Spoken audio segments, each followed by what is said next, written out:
Good morning po. Kasama natin si kaibigan. May update po siya tungkol sa digmaan sa Iran at sa USA at saka sa Israel, kaibigan. Tingnan po yung mga idol.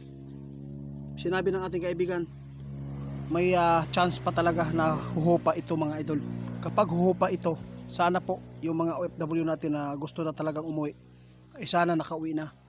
Sa ngayon mga idol, may nakita si kaibigan na maganda.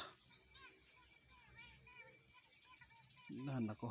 Pero babalik pa rin ito mga idol kung hindi makipag-negotiate ang Iran dito. Kaya sa lahat ng makapanood, ito po yung pagkakataon ngayon.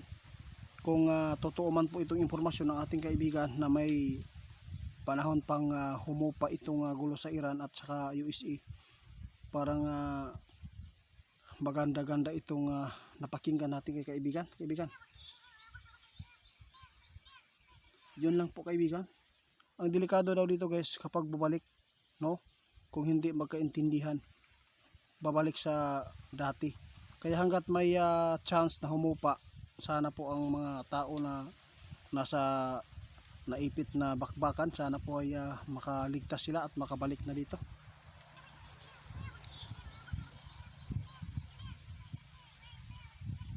Oo nga.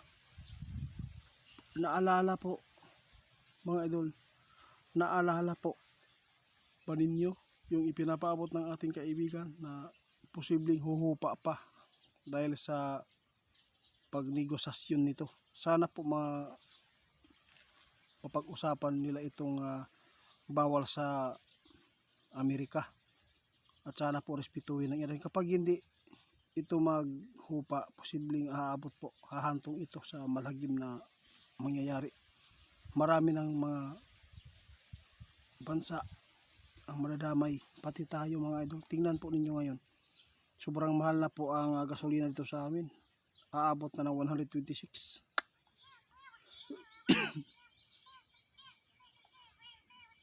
Yun lang po ang ating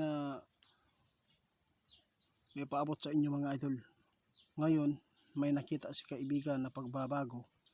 Sana ay hindi ito tuluyan na bumalik.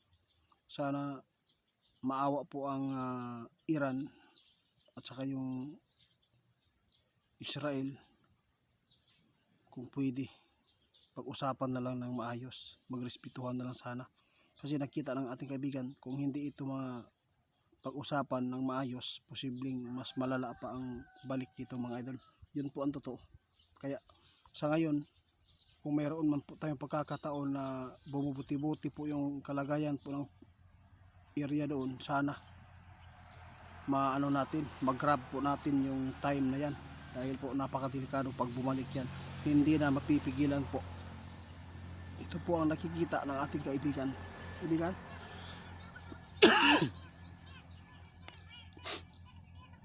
Oo, totoo yan. Kailangan talaga kapag huhupa ang digmaan doon, kailangan makakilos na po ang mga kababayan po natin.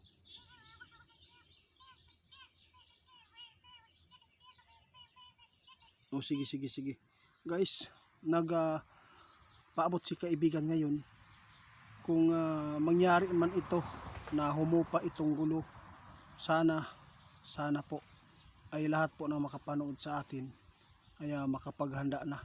Kasi ito po ang nakita natin ngayon na kung magpapatuloy ito, tuluyan talaga na mangyayari ang mga hinulaan ng ating kaibigan na mawala ang internet connection. Kung totoo man po itong balita ng ating kaibigan nga ito ay may pagbabago na walang nakita nila na mag-atake, pero sa totoo lang mga idol, tandaan po ninyo itong sinabi ng ating kaibigan kung ano po talaga ang mga ugali ng Iranian, kaibigan.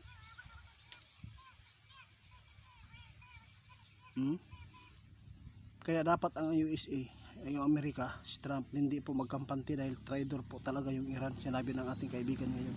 Sa totoo lang mga idol, kahit mapag-usapan man yan, babalik pa rin sa dati yung Iran na yan, dahil po hindi po talaga yan na yung pag-uusap, hindi talaga yan na tutugon, dahil po sobrang traitor din pala. Ito po yung sabi ng ating kaibigan.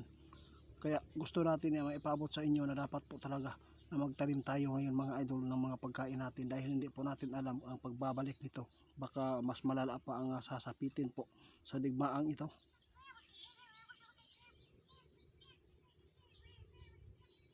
O sige, salamat. Guys, si Linyo umalis na. Sa lahat ng makapanood sa ating video, mga idol,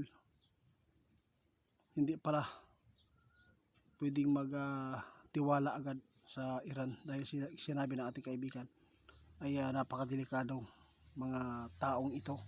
Alam po ninyo kung bakit pala si Trump ay ito po ang ginawa po nila sa Iran dahil nagbuo sila. Ang Iran naggagawa talaga ng mga mayroon pong lason na nuklear, kaya yun po ang gusto nilang mangyari, na pulbusin ang mga ginagawa nila na mga delikado sa kabuuan natin dito sa mundong ito. Kaya sa lahat ng makapanood, sana hindi tayo agad-agad na magtitiwala, mga idol, sa mga nagsasabi na ang USA na ang pakay nila ay iba kaya nagkaganito ang gulo. Hindi, ayaw po talaga ng Amerika na gumawa po ng hindi maganda na mga pandigma sa mundo dahil po napakadelikado talaga ang plano ng Iran.